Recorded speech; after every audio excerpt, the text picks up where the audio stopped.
bonsoir sur le chat. Voilà, eh ben, écoutez, merci d'être là tous. Merci de m'avoir invité à prendre la parole dans le cadre de ce séminaire que j'ai pas tout suivi, mais j'ai suivi pas mal de séances jusqu'à aujourd'hui et qui ont toujours été tout à fait intéressant et roboratif. Donc, mon intervention donc s'intitule, comme vous l'avez vu, je pense, sur le programme, l'imaginaire chez Sartre entre magie et liberté, puisque j'ai essayé donc de rendre compte de ce que le jeune Sartre, comme l'a dit Pierre Lechac il y a un instant, le jeune Sartre a essayé de penser sur cette notion d'imaginaire, sur la question de l'image et sur la question de l'imagination, bon, ces trois termes étant ici corrélés. Bon, j'ai essayé de le penser, et effectivement, pour le penser, il me semble-t-il, on a besoin de ces deux concepts, ou de ces deux mots, je ne sais pas s'ils sont tout à fait des concepts, de magie et de liberté. Alors, en guise d'introduction, je voudrais dire un mot sur le titre de notre séminaire, parce que ce titre a, à mes oreilles, en tout cas, de professeur de philosophie, de philosophe peut-être, des résonances très cartésiennes. J'y entends en effet de l'image et qu'elle pense, j'y entends en effet une reprise du titre de la méditation troisième de Descartes, intitulée, vous le savez, de Dieu qu'il existe. Alors j'ai dit reprise. Reprise, ça n'est pas une copie, ça n'est pas une reproduction à l'identique, et c'est déjà évidemment la question de l'image qui se dessine ici, la problématique de l'image. Ça n'est pas reprise à l'identique parce que le « et », la traduction ajoutée au titre, vous relance. Non seulement nous parlons de l'image, qui est donc l'objet, le sujet de notre séminaire, mais de l'image en tant qu'elle pense. Et là, il y a une affirmation, une décision qui prend à contre-pied l'habitude de séparer idée et image, par exemple. Donc nous sommes chez Descartes par la formulation, mais contre Descartes par la proclamation liminaire. La méditation troisième pose et résout d'une façon totalement originale, en tout cas c'est ce que par exemple Lévinas a souligné à de très nombreuses reprises, elle pose et elle résout d'une façon totalement originale la question de l'existence de Dieu. N'était cette question de l'existence de Dieu, donc n'était la preuve de l'existence de Dieu, rien ne garantirait, aux yeux de Descartes, la validité de la raison humaine, incapable de fonder les sciences, c'est le projet des méditations, si elle ne repose elle-même sur aucun fondement. D'où le soupçon, vous savez, soupçon toujours possible quant au rôle réel et au statut réel de cette démonstration de l'existence de Dieu, susceptible, pour bien des penseurs, de n'être qu'une pichenette qui mettrait en branle le système de la raison humaine. Alors je reviens à notre séminaire, l'objet c'est l'image. Il ne s'agit pas d'en prouver l'existence, comme dans la troisième méditation, parce que cette existence est évidente, mais de montrer qu'elle pense et de se demander comment elle le fait. Pourquoi ? Pourquoi se demander si l'image pense ? Je crois pour la libérer de sa soumission au logos, rendue possible par son enfermement dans sa forme, dans sa limite, parce que toute forme étant délimitation vient de ce fait enclore ce qui s'y donne cependant. Et l'image, dans ce cadre, toujours subalterne, se verrait réduite, dans le meilleur des cas, à une fonction purement illustrative, et dans le pire, à la simple stupidité de l'idole. J'ai cité Emmanuel Lévinas dans La réalité et son ombre, 1948. Libérer l'image ne saurait signifier à rebours s'y soumettre et en faire l'instance ultime de monstration du réel, comme cela arrive, hélas, trop souvent de nos jours. Il en a été question un petit peu dans la discussion à la fin de l'exposé de Anne-Marie Meller-Blaise le mois dernier. Alors, que dit ce titre ? De l'image et qu'elle pense, dans le décor que je viens d'esquisser. Je dirais qu'il suggère que l'image, à l'instar de la lettre, résiste. Nombreux sont ceux qui ont prétendu s'en passer, s'en affranchir, atteindre la vérité sans image ni parole, c'est la formule de Spinoza, par-delà les béquilles que notre entendement fragile n'aurait cessé de se donner pour suivre sa marche, comme si le sens se trouvait par-delà la lettre, comme s'il signifiait au fond en dépit d'elle.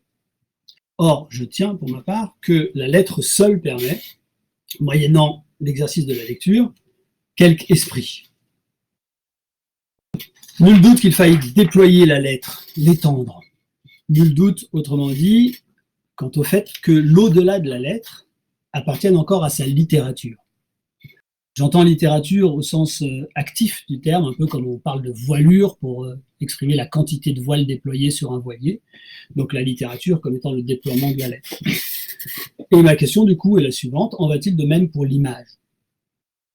Certes, l'idée claire et distincte a pu prétendre en faire l'économie, mais on peut se demander si tout ne commence pas, y compris dans la pensée, par des images qui suscitent la réflexion. Dès lors, pourrait-on concevoir quelque chose comme une lecture de l'image, lecture qui la rapprocherait de façon structurelle et non pour les réduire, de la lettre? Ce sera mon interrogation personnelle à propos de cet exposé sur Sartre. Je projetterai un certain nombre d'images sur lesquelles je dirai 2-3 choses à chaque fois. Alors, la question de l'imaginaire, c'est une question qui insiste dans l'œuvre de Sartre. Elle est thématisée explicitement dans 2 livres de jeunesse, 2 textes de jeunesse de Sartre. Le premier s'appelle L'imagination, le second l'imaginaire. Et elle demeure constamment présente jusqu'à la fin. La fin, je veux dire par là, notamment L'idiot de la famille, donc le livre consacré à Flaubert, où Sartre reprend ses travaux de jeunesse pour leur donner une sorte de vigueur nouvelle, une nouvelle ampleur. D'abord, donc, l'imaginaire a été un objet d'étude, et puis cette notion a occupé une place moins importante en apparence dans l'œuvre de Sartre, mais sans cesser en vérité de jouer un rôle capital, tant dans les ouvrages critiques, je pense au Saint-Genet, Comédien et martyr par exemple, ou au Mallarmé, La lucidité et sa face d'ombre, que dans les textes politiques. Si vous relisez un vieux texte politique de Sartre qui s'appelle Matérialisme et Révolution, vous verrez que l'imagination y joue un rôle capital. Alors, quelle était la volonté de Sartre sur cette notion? C'est très simple, la volonté de Sartre, constante, constamment affirmée, a été de ne plus concevoir l'imagination comme une faculté de l'esprit, comme on le faisait classiquement, mais de la décrire comme un acte de la conscience. À la détermination conceptuelle, Sartre, qui s'inspirait évidemment de Husserl, dont les Ideen posaient selon lui, je cite Sartre, les bases d'une théorie des images entièrement neuve, Sartre donc pensait qu'il convenait de substituer une eidétique de la conscience imageante, dévoilant l'intentionnalité particulière qu'elle met en œuvre. Les descriptions phénoménologiques d'une telle conscience imageante avaient pour but, à ses yeux, aux yeux de Sartre, de porter secours à, voire en réalité je pense de dépasser, la psychologie française dans son ensemble. Sartre ne fait pas de détails ici, la psychologie française, victime relativement à la question de l'image, de ce que Sartre appelle une double illusion d'immanence. Fidèle, qu'elle l'ait su ou non, au Hume du traité de la nature humaine, la psychologie française concevait en effet, dit Sartre, la perception, qu'importe qu'elle fût d'un objet réel ou d'une représentation, sur le modèle de l'inclusion. Je cite le début du traité de la nature humaine de Hume. Les perceptions qui pénètrent dans la conscience avec le plus de force et de violence, nous pouvons les nommer impressions. Et sous ce nom, je comprends toutes nos sensations, passions et émotions, telles qu'elles font leur première apparition dans l'âme. Par idée, j'entends les images effacées des impressions dans nos pensées et nos raisonnements.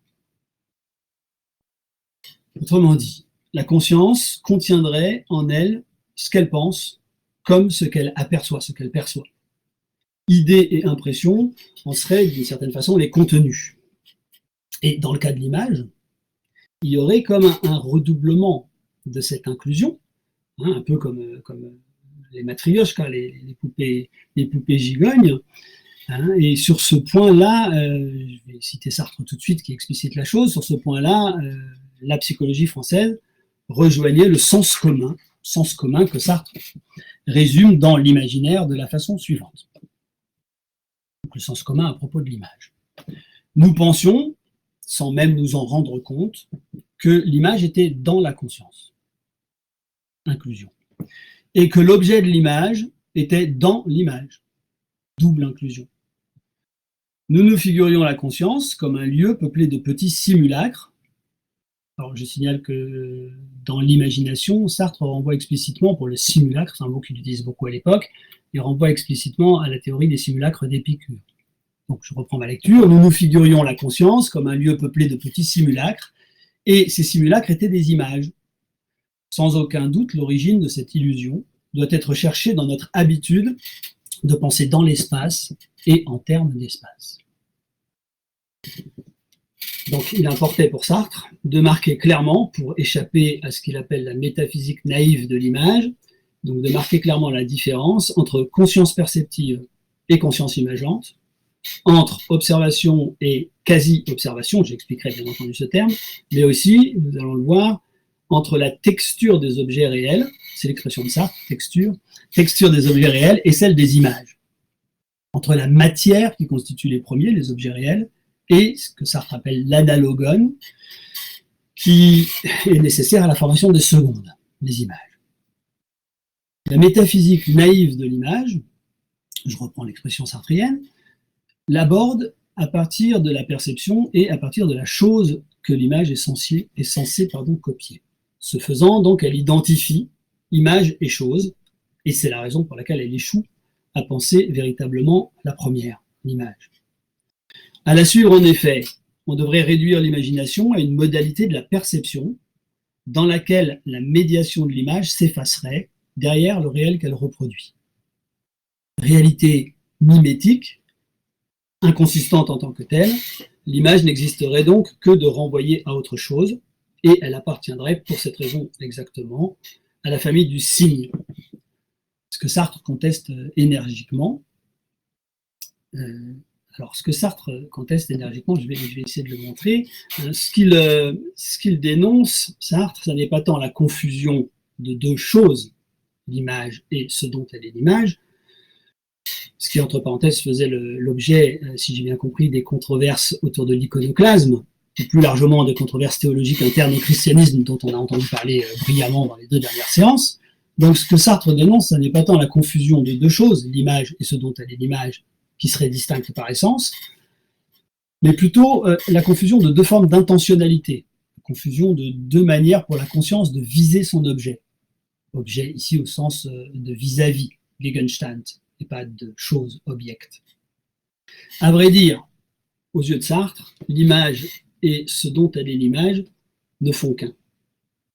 Mais leur identité d'essence n'implique pas leur identité d'existence. Voilà, distinction entre identité d'essence et identité d'existence. Je cite l'imagination cette fois-ci. La feuille, il s'agit d'une feuille de papier, la feuille qui m'apparaît en ce moment en image a une identité d'essence avec la feuille que je voyais face à moi tout à l'heure. Et par essence, je n'entends pas seulement la structure, mais encore l'individualité même. Seulement, cette identité d'essence ne s'accompagne pas d'une identité d'existence. La situation décrite par Sartre est très simple, il regarde une feuille sur son bureau, donc il l'aperçoit, et puis il tourne la tête et il en produit l'image. C'est la même feuille, identité d'essence, mais il y a une différence d'existence. Donc l'image, essayons de comprendre la chose, existe autrement que les choses. À cette non-identité d'existence correspond une Erlebnis, un vécu, mettons, différente dans chaque cas. Lorsqu'elle imagine, la conscience n'agit pas de la même façon que lorsqu'elle perçoit. Si l'imagination est un acte, l'image, qui en est la visée, diffère de l'objet réel, parce que la conscience pose toujours l'objet réel comme existant. Elle en fait son thème. Alors que son rapport à l'image, dit Sartre, est un rapport de croyance, un rapport qui implique la conscience de l'inexistence ou de l'absence de ce qui est imaginé. Donc, l'image n'est pas dans la conscience, comme le croyait le sens commun, mais la conscience est présente à l'image, et elle l'est d'une manière différente de celle dont elle est présente à un objet perçu, par exemple, ou à un objet pensé ou conçu. Au fond, dit Sartre, l'image n'est qu'une certaine façon, je le cite, qu'a la conscience de se donner un objet. C'est la conscience imageante. Et il y a 3 traits dans la pensée du jeune Sartre, 3 traits qui caractérisent cette conscience imageante, que je vais développer donc tout de suite. Ces 3 traits sont les suivants. D'abord, l'attitude de quasi-observation, ensuite la fonction irréalisante ou néantisante, et enfin le caractère spontané. Donc je commence par l'attitude de quasi-observation. Pour bien comprendre, dit Sartre, ce qu'est la conscience imageante, il faut la distinguer des autres types de conscience par lesquels un même objet peut nous être donné. Toujours cette idée d'identité d'essence, à savoir donc la perception et la conception ou pensée. Donc illustrons. Soit, c'est l'exemple favori des phénoménologues, en tout cas de Sartre, ou Searle aussi, soit un cube. Dans la perception, il me faut l'observer. Parce que ma conscience, qui est présente à celui-ci, ne le saisit pourtant pas d'un coup d'un seul dans son être de cube. Vous le savez, c'est la phénoménologie, mais toujours dans une certaine perspective, depuis un certain point de vue, selon un certain profil.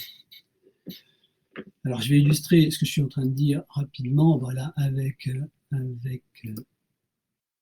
j'ai éteint la chose, pardon, voilà, donc théoriquement vous devez voir l'image, c'est Sol Lewitt, les Variations of Incomplete Open Cubes, sur lesquels vous voyez toute une série de traits qui sont des cubes en vérité, enfin qui sont des cubes, qui suggèrent des cubes, et on voit bien que effectivement ce sont des esquisses, ce sont des Abschattungen, des esquisses, voilà, des aspects du cube, et simplement une fois que vous avez fait l'effort de prolonger ces traits pour y voir un cube, eh bien c'est très simple, vous verrez dans tous ces traits, si différents qu'ils soient les uns des autres, des cubes. Voilà. Donc, il faut que ma conscience, dit Sartre, il faut que ma conscience apprenne le cube. Il faut qu'elle en découvre successivement les facettes, qui sont ici vraiment les faces du cube, et chaque acte perceptif nouveau, qui chasse le précédent, lui retire de ce fait son caractère de certitude. Ce qui pousse Sartre à conclure que l'existence du cube, qui est le résultat de la synthèse de tous mes actes perceptifs, demeurera toujours douteuse. Alors si on veut le dire autrement, ça signifie que la perception est indissociable de l'écoulement temporel, qu'elle se caractérise, dit Sartre, par la nécessité de faire le tour des objets, d'attendre, comme dit Bergson, que le sucre fonde. Maintenant, concevoir. Si je conçois un cube, à l'inverse, je le saisis d'un seul coup tout entier, sans la médiation d'aucun apprentissage, dit Sartre. Je pense ces 8 faces, ces 6 faces, pardon, ces 8 sommets, ces 12 arêtes, sans devoir attendre de les avoir comptés. Et en ce sens, évidemment, le concept échappe à l'écoulement temporel. La pensée, dit Sartre, se place d'un coup au centre de l'objet. Si on veut revenir vers Bergson, que Sartre citait tout à l'heure, je dirais que le sucre, ici, n'a aucun besoin de fondre. Maintenant, imaginez, troisième acte, troisième type d'intentionnalité. Imaginez le cube, en produire une image, c'est dans cette perspective se situer dans un entre-deux, entre perception et conception, pour ainsi dire. Car l'image du cube est nécessairement située, particulière, constituée à l'instar d'un cube réel d'Abschattungen, donc d'esquisse, mais le savoir qu'elle contient, cette image, le savoir qu'il s'agit effectivement d'un cube, est quant à lui immédiat. Donc l'image, si vous voulez, revêt les caractéristiques spatiales du cube réel, en tout cas du percept, de ce que je perçois, et associé à la temporalité, à l'absence de temporalité du concept. Et c'est ce qui constitue la différence remarquable aux yeux de Sartre entre un objet réel et une image. Pour l'instant, dans l'imaginaire, les images dont il s'agit sont avant toute chose les images mentales. Le premier, l'objet réel, entretient avec son environnement une infinité de rapports, écrit Sartre. Il est au monde, alors que la seconde, l'image, se réduit à un nombre infime de rapports avec quoi que ce soit d'autre. Ainsi, dit Sartre, que je paraphrase ici, le réel est-il d'une richesse et d'une complexité débordante. Ça, c'est son expression, débordante. Les choses du monde, même lorsque je les saisis par ma conscience, par le moyen de ma conscience, ces choses m'échappent constamment. Autrement dit, on n'en a jamais fini avec elles. Et à l'inverse, l'image est, je cite Sartre à nouveau, d'une pauvreté essentielle, qui interdit qu'on en apprenne quoi que ce soit, qui rend inutile d'en faire le tour. Toujours pour garder la formule de Bergson, il faudrait dire qu'en elle, le sucre a toujours déjà fondu. Évidemment, on pourrait se méprendre, on pourrait confondre l'image et l'objet réel pour la raison suivante. Sartre y insiste, et je le cite. L'objet dans l'image se donne comme devant être appréhendé dans une multiplicité d'actes synthétiques. De ce fait, et parce que son contenu garde comme un fantôme de l'opacité sensible, parce qu'il ne s'agit ni d'essence ni de loi génératrice, mais de qualité irrationnelle, il semble faire l'objet d'observation. À ce point de vue, l'image serait plus proche de la perception que du concept. Alors, le terme important dans cette dernière citation, me semble-t-il, c'est celui de fantôme, fantôme de l'opacité sensible. Fantôme qui fait signe vers la magie dont parlait mon titre. Ce terme, chez Sartre, me semble-t-il, ne vise pas simplement à indiquer le simulacre, c'est-à-dire la fausseté intrinsèque de l'image, l'illusion qu'elle produirait de façon nécessaire, mais à pointer quelque chose de plus subtil, me semble-t-il, à pointer l'étrange texture des images, leur matérialité ambiguë, fantôme de l'opacité sensible. Matérialité ambiguë qui oblige à parler, à leur sujet, à leur égard, d'une attitude de quasi-observation de la conscience. Et il faut entendre par quasi-observation une observation qui ne délivre aucune des informations que délivre ordinairement l'observation. Dans les mots de Sartre, que je cite, une observation qui n'apprend rien.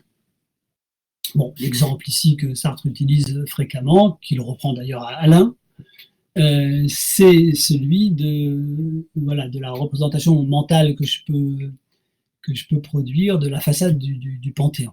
Hein. Et sur cette image de la façade du Panthéon, dit Sartre, reprenant ici Alain encore une fois, je serai dans l'incapacité de compter le nombre de piliers exacts qu'il y a sur cette façade réelle. Parce que dans l'image, je n'apprendrai rien. Si jamais j'avais déjà compté ces colonnes, alors l'image serait fidèle et je pourrais les y compter, mais c'est parce que ce serait un savoir extérieur à l'image. Dans l'image, aucun savoir semble dire ça précis. Alors, parce que dans l'image, deux éléments qui sont généralement distincts et qui sont presque incompossibles aux yeux de Sartre, l'élément représentatif et l'élément de savoir, dans l'image, sont donnés dans une seule et même synthèse. Ce qui veut dire que l'image est un objet sensible et un objet de savoir du même coup. Sorte d'oxymore en acte, et donc quelque chose qui sera toujours affecté d'un certain caractère paradoxal. Je cite Sartre. Il en résulte cette conséquence paradoxale, que l'objet nous est présent du dehors et du dedans à la fois. Du dehors car nous l'observons, du dedans car c'est en lui que nous percevons ce qu'il est. Donc c'est à la fois, du dedans et du dehors à la fois, cette présence simultanément extérieure et intérieure relève précisément de la catégorie du magique, tel que Sartre l'a articulé dans un autre ouvrage contemporain qui est l'esquisse d'une théorie des émotions. Deuxième trait de la conscience imageante, c'est son caractère néantisant. La conscience imageante, selon Sartre, n'existe qu'en néantisant, ce qu'elle pose cependant. Sa manière propre de poser son objet, dit Sartre, peut revêtir 4 formes, et 4 seulement selon lui. Elle peut poser l'objet comme inexistant, ou comme absent, deuxième forme, ou comme existant ailleurs, c'est la troisième. Elle peut aussi se neutraliser. Neutraliser, il y a là une référence implicite à Husserl que je vais expliciter tout à l'heure. Se neutraliser, c'est-à-dire, écrit Sartre, ne pas poser son objet comme existant. Donc, ce qu'il y a de commun à ces 4 manières de poser un objet, c'est que toutes réalisent une présence paradoxale sous forme d'une absence. Absence d'existence, absence de présence, présence en un autre lieu, ou neutralisation, c'est-à-dire, nous dit Sartre, absence de position réelle. Alors, qu'en est-il de l'image dans ce cas-là? L'objet imaginé, à ce moment-là, flotte devant la conscience ou face à la conscience. Et quand je dis flotte, je traduis en forçant un tout petit peu l'allemand de Husserl, puisque au paragraphe 113 des idées 1, Husserl dit que l'image, dans l'attitude neutralisée, vorschwebt, donc elle plane, si vous voulez. Elle plane.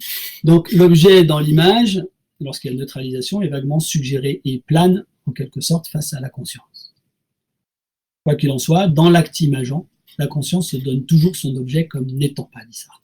Alors pour illustrer la chose, il faut passer de l'image mentale à une image extérieure perçue par la conscience. Et donc il faut nous intéresser à ce que Sartre appelle dans l'imaginaire la famille de l'image, qui est une famille nombreuse, à vrai dire, puisqu'elle comprend, je cite les différents types d'images que Sartre examine dans l'imaginaire, en plus de l'image mentale que j'ai déjà mentionné, le portrait, la caricature, l'imitation, les dessins schématiques, les visages vus dans des flammes, les taches sur les murs, les rochers à formes humaines, les images hypnagogiques ou celles qu'on aperçoit dans le marc de café ou encore dans une boule de cristal. Tout exemple traité par Sartre dans l'imaginaire. Alors, prenons une image pour ce qui nous concerne, donc la gravure de Dürer, la gravure de Dürer qui s'intitule Le Chevalier, la mort et le diable. C'est une gravure que Husserl mentionne au paragraphe 111 des Ideen pour expliciter justement ce qu'il appelle la modification de neutralité, donc, ce dont Sartre parlait à l'instant, hein, vous l'avez entendu. Et il se trouve que Sartre mentionne ce passage des Idéons à 2 reprises, une fois dans l'imagination, une fois dans l'imaginaire. Alors, si on regarde la gravure, on peut analytiquement distinguer 3 manières de l'appréhender. D'abord, ce que Husserl appelle la perception normale, dit normale Wahrnehmung, dont le corrélat est précisément la gravure comme telle, la gravure comme objet. Puis, un second degré, ce que Husserl appelle la conscience perceptive, laquelle se fixe sur les traits noirs où apparaissent les personnages en noir et blanc. Un chevalier sur son cheval, la mort, le diable. Dans la contemplation esthétique, troisième temps, nous ne visons plus ces silhouettes, ces traits noirs, mais bien les, alors évidemment avec des guillemets, les réalités qu'elles représentent, qu'elles font apparaître sous la forme d'images. Le chevalier en chair et en os, qui se substitue, si vous voulez, au chevalier en traits noirs. Donc, il y a une sorte de dialectique entre ces deux derniers moments. Si je regarde les traits, je ne vois plus les personnages. Si je perçois les personnages, à l'inverse, les traits s'estompent et se fondent en eux. Il m'est évidemment loisible d'y revenir à tout instant, parce qu'ils sont toujours là. Donc je peux passer d'un type de conscience à un autre, d'un degré de conscience à un autre. La seule chose qui varie, c'est effectivement la conscience que je prends de ce qui est devant mes yeux. La conscience de l'image, impossible sans la conscience perceptive des petits personnages gris, la dépasse pour saisir les réalités représentées en images. Elle est l'exemple même de ce que Husserl appelle donc la modification de neutralité de la perception. Ce qui est alors présent à ma conscience n'est posé ni comme étant, ni comme n'étant pas, là encore entre les deux. Je le saisis, écrit Husserl, comme quasi-étant. Vous voyez d'où vient la quasi-observation sartrienne. La perception normale est neutralisée, elle est remplacée par la conscience perceptive, à son tour neutralisée. Et c'est ainsi que Husserl caractérise dans ce paragraphe l'imagination comme une présentification neutralisante. Qu'elle produise une image mentale ou qu'elle soit confrontée à une image extérieure, ça ne fait pas de différence pour Husserl, semble-t-il, ici. Et c'est ce point que Sartre conteste à Husserl. Si en effet, donc je parle du point de vue de Sartre évidemment ici, si en effet l'attention de Husserl à l'intentionnalité, à la manière dont l'objet est visé, promet un complet renouvellement de l'analyse de l'imaginaire, embourbé dans la psychologie française, j'ai dit au début, dans cette forme d'illusion d'immanence, il semble pourtant, Husserl, rester, je cite Sartre, prisonnier de l'ancienne conception, au moins en ce qui concerne la hulée, la matière de l'image, qui resterait chez lui l'impression sensible renaissante. C'est de développer un tout petit peu cette critique de Sartre. Si Husserl permet de délivrer définitivement, dit Sartre, la psychologie de cette erreur inadmissible qui fait de l'image un signe et du signe une image, si donc il permet de distinguer contre le sens commun l'imagination et la perception, il n'est en revanche pas assez attentif à la différence entre image mentale et image perçue. Il met en jeu, dit Sartre, autre chose que la seule intentionnalité. Car, je cite Sartre, la chair de l'objet n'est pas la même dans l'image et dans la perception. C'est le jeune Sartre. Par chair, j'entends la contexture intime. Alors, dans la gravure de Dürer, la chair de l'objet représenté, ce sont les traits noirs laissés par l'encre sur l'estampe. Dans l'image mentale, évidemment, la contexture intime est plus délicate à saisir, vous le comprenez. Mais, dit Sartre, elle n'en existe pas moins en vertu d'une nécessité d'essence. En effet, la conscience imageante, qui se produit en produisant ces images, ne le fait jamais à partir de rien, mais toujours et nécessairement à partir d'une matière qui rend possible la constitution de l'objet de l'image, comme objet flottant. Cette matière, évidemment, elle n'est pas visée comme telle, et elle ne saurait l'être, contrairement à la matière d'une image extérieure, et donc elle joue le rôle que Sartre appelle le rôle d'un analogone, d'une matière analogique. Et c'est ce qui explique, selon Sartre, la confusion qu'on fait fréquemment entre signe et image. Dans les deux cas, je cite Sartre, nous avons une intention qui vise un objet, une matière qu'elle transforme, un objet visé qui n'est pas là. Mais le signe renvoie au signifié par une pure convention, si vous voulez, alors que la hulée de l'image ressemble à son objet d'une ressemblance particulière que Sartre qualifie de magique, en prenant exemple sur un portrait qu'on va voir dans un instant. Il qualifie ce rapport de magie. Finalement, si vous voulez, pour Sartre, la différence entre image perçue et image mentale se joue dans le rapport de l'image et de la conscience à l'analogone. Car si la conscience imageante s'interrompt, l'estampe ou le portrait, le tableau, reste en tant que résidu sensible, susceptible d'être décrit. C'est ce que nous faisons. Lorsque, neutralisant notre conscience imageante, nous décrivons le tableau lui-même, comme Agnès Calu l'a fait en janvier sur le radeau de la Méduse. Parce que nous voyons les tableaux, nous voyons les portraits qui ont l'opacité des choses. Pour le jeune Sartre, il faut se souvenir qu'une chose, c'est toujours un centre d'opacité pour la conscience. Donc nous voyons les tableaux, nous voyons les portraits, nous voyons les estampes, mais nous ne voyons pas véritablement les images mentales, qui sont des fantômes de l'opacité sensible. D'où le constat de Sartre, qui conclut ainsi la première partie de son livre, et annonce le passage du certain au probable, donc sont les grands découpages du livre, premier chapitre le certain, deuxième chapitre le probable. Je cite Sartre. Il faut avouer que la description réflexive ne nous renseigne pas directement sur la matière représentative de l'image mentale. C'est que lorsque la conscience imageante s'est anéantie, son contenu transcendant s'est anéanti avec elle. Il ne demeure pas de résidu qu'on puisse décrire. Nous nous trouvons en face d'une autre conscience synthétique qui n'a rien de commun avec la première. Voilà. J'arrive au troisième point, donc sur la conscience imageante. Troisième caractéristique, la conscience imageante est spontanée.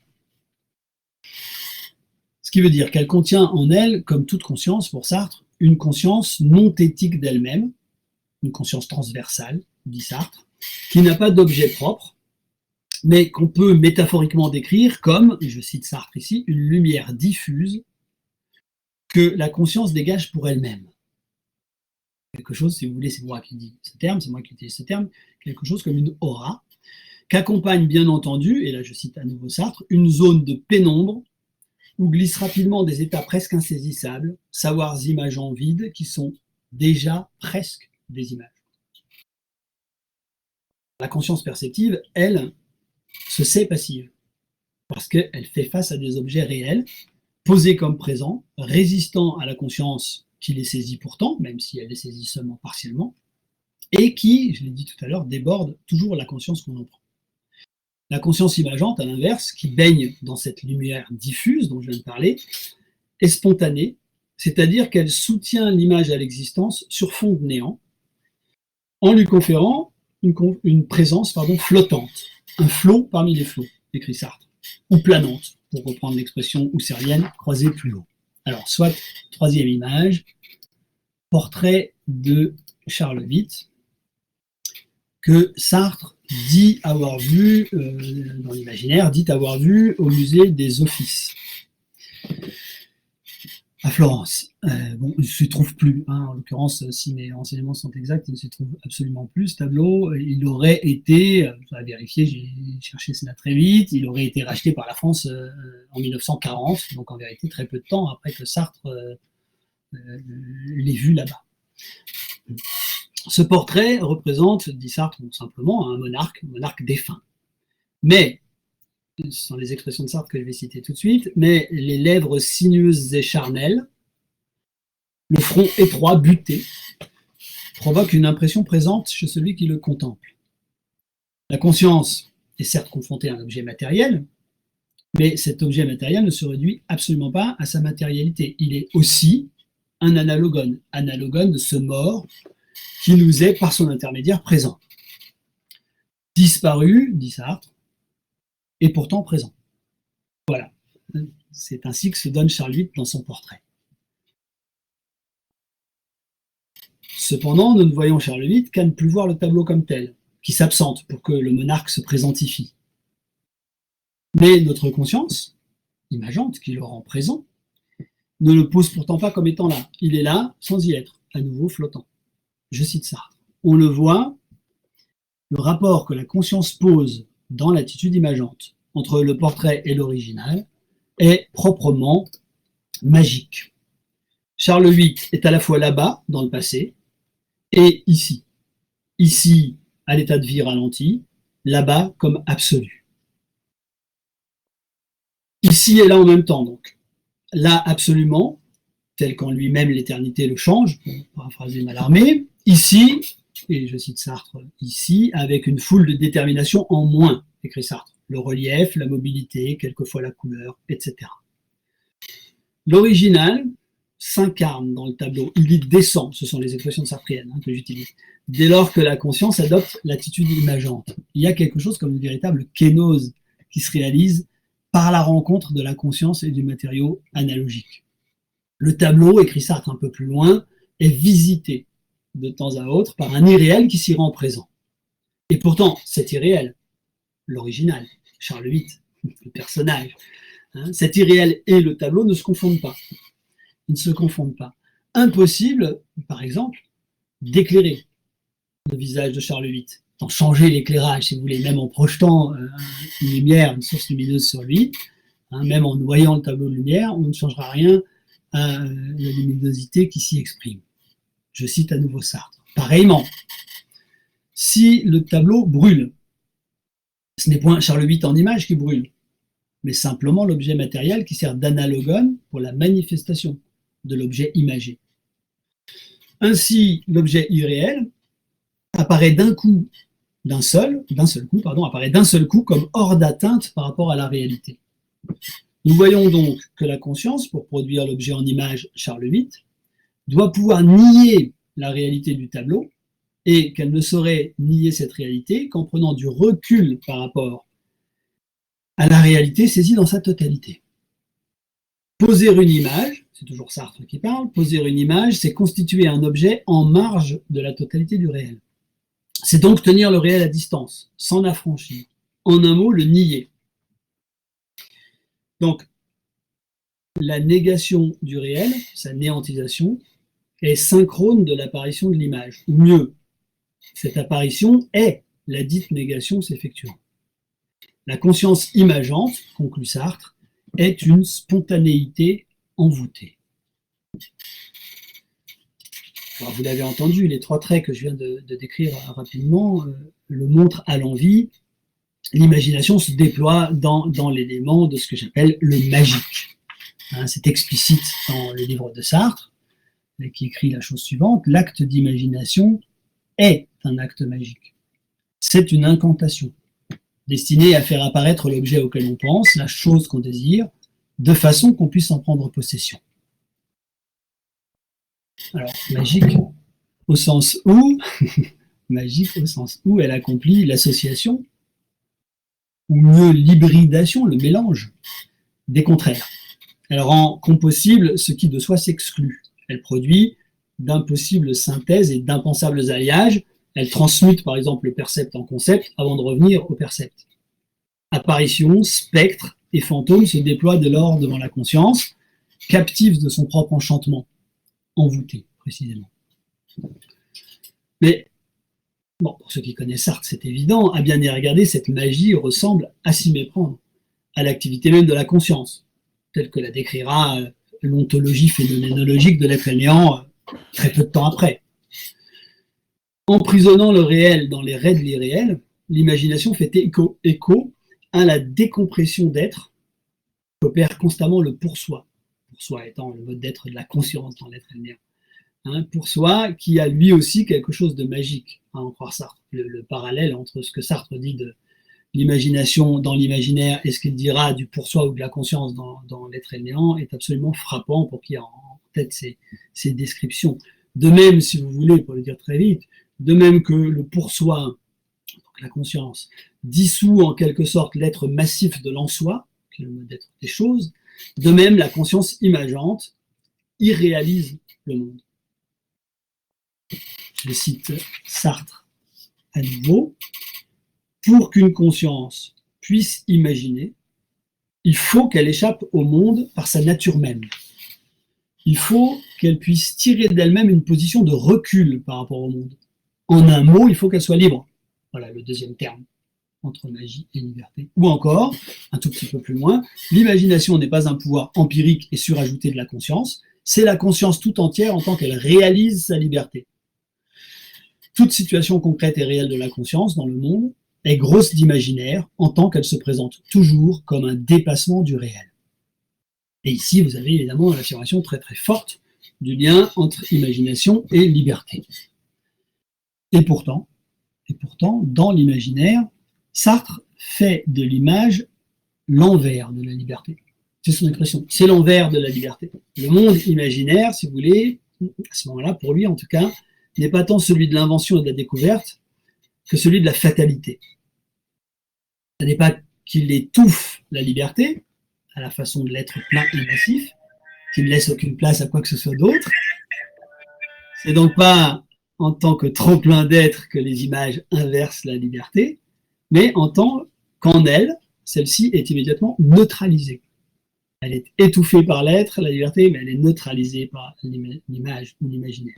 Dès lors, l'imaginaire ressemble pour Sartre à une fuite hors d'un réel toujours débordant, vers un irréel toujours concordant, et au fond, toujours rassurant. L'image ne nous apprend rien, dit Sartre, parce qu'elle ne dit rien que nous ne sachions déjà, au sens propre, d'ailleurs, elle ne dit rien, mais elle flotte devant la conscience et baigne dans ce que Sartre appelle une atmosphère de monde qui dessert les liens du réel. Je cite à nouveau Sartre sur ce point. Ainsi, la conscience est constamment entourée d'un cortège d'objets fantômes. Ces objets ne sont pas les mêmes que ceux de la perception. Dès que nous fixons nos regards sur l'un d'eux, nous nous trouvons en face d'êtres étranges qui échappent aux lois du monde. Ils se donnent toujours comme des totalités indivisibles, des absolus. Ambigus, pauvres et secs en même temps, apparaissant et disparaissant par saccades, ils se donnent comme un perpétuel ailleurs, comme une évasion perpétuelle. Ils nous offrent d'échapper à toute contrainte de monde, ils semblent se présenter comme un anti-monde. Un anti-monde. Donc, cela signifie, me semble-t-il, que la conscience imageante se retrouve captive de sa propre toile, faite non tant d'être que d'un quasi-être qui ne l'emprisonne pas moins, même si c'est différemment. La conscience doit donc néantiser les images, donc dépasser maintenant ce qu'a produit la première néantisation, autrement dit, néantiser les images après qu'elle a néantisé le réel. Et la question, c'est de savoir est-ce que ça veut dire revenir au réel ou à l'être. Non, au contraire, pour Sartre, c'est dissocier le réel de l'être, être massif d'une pièce, d'un bloc, alors que le réel, lui, est toujours déjà percé de néant par l'existence même de la conscience. Libérée de l'être, la conscience, qui s'est faite imageante pour s'en libérer précisément, doit ensuite se libérer de sa propre sécrétion imaginaire, échapper, si vous voulez, à son propre envoûtement. Et alors l'agent principal de cet envoûtement, c'est l'analogone. L'analogone qui est la pièce maîtresse de la conception sartrienne de l'imaginaire, et qu'on retrouve quelques années plus tard dans les descriptions très fameuses de la mauvaise foi, dans l'être alliant, notamment dans la description archi-célèbre du garçon de café. Pour expliquer ce qu'il entend par analogone, Sartre utilise très souvent l'exemple de l'acteur. Donc, je vais m'appuyer rapidement là-dessus. L'acteur qui interprète son rôle fait de lui-même, de son corps, de ses mimiques, de l'expression de ses sentiments, larmes ou rire, l'analogone qui permet au personnage d'apparaître. Je cite l'imaginaire. L'acteur, qui joue Hamlet, se sert de lui-même, de son corps tout entier, comme analogone de ce personnage imaginaire. Il utilise tous ses sentiments, toutes ses forces, tous ses gestes, comme analoga des sentiments et des conduites d'Hamlet.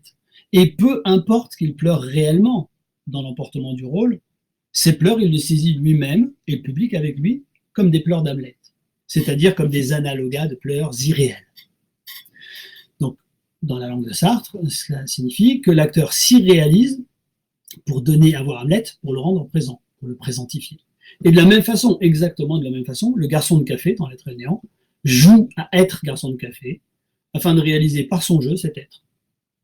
Je cite L'être et le néant cette fois-ci, très brièvement. J'ai beau accomplir les fonctions de garçon de café, je ne puis l'être que sur le mode neutralisé, comme l'acteur est Hamlet, en faisant mécaniquement les gestes typiques de mon état et en me visant comme garçon de café imaginaire à travers ces gestes pris comme analogues. Donc, pour conclure sur l'analogone, l'analogone est matériel. Ce sont des gestes typiques, ce sont des mimiques, mais aussi des phosphènes, des mouvements, des formes qu'une conscience anime. Cet analogone, si vous voulez, il est comme le corps à partir duquel la neutralisation ou l'irréalisation rendent possible l'apparition d'une image.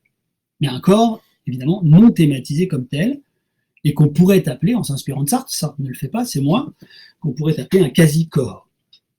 Quasi-corps qui constitue quelque chose comme la cause matérielle de l'image. Encore faut-il que cette matière prenne forme. Et c'est, semble-t-il, le rôle du schème. Alors, on était très nombreux à parler du schème, à chaque fois à l'évoquer. Hein. C'est le rôle du schème dont l'imaginaire fait l'agent présentificateur de l'image, semblable, si vous voulez, à une cause formelle, encore qu'il s'agisse évidemment d'une quasi-forme. Donc le schème, c'est ce troisième terme entre l'analogone et l'image, qui met en mouvement la matière analogique, dit encore ça, en projetant sur elle des mouvements qui l'animent. Cette matière analogique animée, voilà l'image. Donc le rôle du schème, si vous voulez, est décisif, en tant qu'il permet, et ça c'est la nouveauté, décisif en tant qu'il permet de saisir à même une matière en elle-même très pauvre, si vous vous souvenez des cubes de Sol Lewitt que j'ai montré tout à l'heure, une matière très pauvre, 3 traits, hein, une multiplicité de sens, dit ça. Alors évidemment, ça ne s'appliquerait pas au cube de Lewitt ici, mais ça va s'appliquer au tableau de peinture qu'on va voir dans un instant.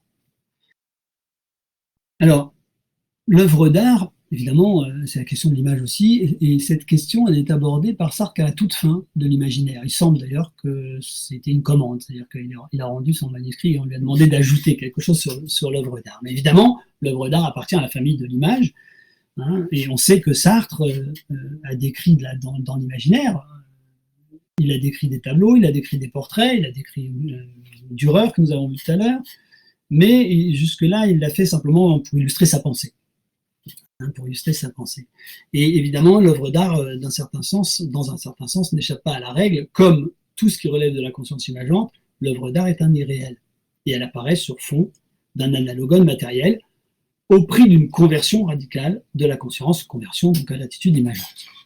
Ainsi, écrit Sartre, le tableau doit être considéré comme une chose matérielle, visitée de temps à autre, chaque fois que le spectateur prend l'attitude imageante, par un irréel, qui est précisément l'objet peint. Alors, la conversion dont il s'agit ici consiste au fond dans une irréalisation de la conscience, comme si la conscience, se faisant conscience imageante, s'auto-affectait, endossant à son tour l'attitude de l'artiste, dont l'acte s'est objectivé dans ce quasi-étant qu'est l'œuvre. Ce quasi-étant, je viens de le dire, peut faire l'objet d'une multitude d'interprétations, de lectures, et Sartre, on ne le rappelle pas assez souvent, je crois, Sartre a été lecteur de bien des œuvres. Alors évidemment, les œuvres littéraires, ça c'est bien connu, mais aussi des œuvres picturales et musicales. Alors, pour terminer, je vais prendre un exemple d'œuvre d'art qui a été commenté assez longuement par Sartre, et à mon sens de façon très intéressante. Donc le dernier exemple, ce sera Saint-Georges et le Dragon, la toile du Tintoret, à laquelle Sartre a consacré un texte très beau en 1966. Donc je vous ai mis le tableau, bon, j'ai pas réussi à l'avoir plus grand sur internet, j'en suis désolé, mais enfin je pense qu'en pleine page on le voit quand même un petit peu, et puis vous le connaissez vraisemblablement par ailleurs. Donc je décris la chose telle que Sartre le fait en 1966, donc plus tard évidemment que l'imaginaire, dans son texte Saint-Georges et le dragon. Le tableau du Tintoret, c'est la première chose que note Sartre, est d'emblée orienté. Hein, il est orienté en fonction d'une diagonale qui part du coin droit pour aller vers le fond à gauche. Alors droit et gauche, j'entendrai toujours pour nous qui regardons le tableau. Hein, si c'est la droite pour le spectateur, donc la gauche du tableau, mais enfin droite pour nous, gauche pour nous. Donc Sartre insiste sur la diagonale, je le cite, le sens de ce tableau, si cette expression a un sens, c'est de droite à gauche et du premier au dernier plan. Hein, vous avez vraiment la diagonale qui va du coin droit au coin gauche. Alors au premier plan, que voit-on? Au premier plan, la passion, la peur. Une femme fuit. Elle fuit vers le coin droit. Et bien qu'elle s'éloigne, son regard, qui est tourné vers l'arrière, vers la gauche, la relie au dragon. Et elle esquisse comme ça, cette diagonale qui conjoint à distance la fuite et le combat. Le corps de cette femme qui fuit résiste à la fuite, comme le suggère le genou à terre. Son genou à l'avant est à terre, elle est tombée, elle tombe ou elle se relève, on ne sait pas très bien. Elle trébuche.